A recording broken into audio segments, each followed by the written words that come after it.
Ready 1 2 3 video রাখেন। হ্যাঁ হাতে তালি দিও।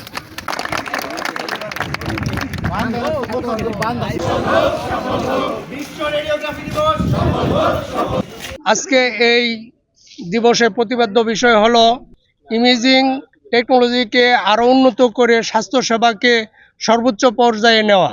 8ই নভেম্বর রেডিওলজির দিবস। এই দিনে রেডিওলজির যে প্রধান এক্স রে আবিষ্কার হয়েছিল, যার কারণে এই দিবসটি পালিত হয়। প্রতি বছর আমরা সকলেই বিভিন্ন উৎসব এবং আনন্দ র্যালির মাধ্যমে এই দিবস পালন করে থাকি। আজকের এই দিনটা আমাদের অবশ্যই একটা স্মরণীয় দিন।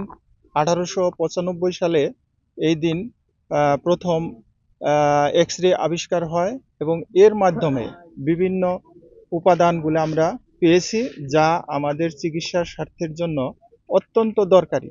এবং ডে বাই ডে আমাদের এই ইমপ্রুভমেন্ট এই রের মাধ্যমেই হচ্ছে। তো বিশেষ করে এই দিনটাতে আমরা উইলিয়াম রনজেনকে শ্রদ্ধা ভরে স্মরণ করি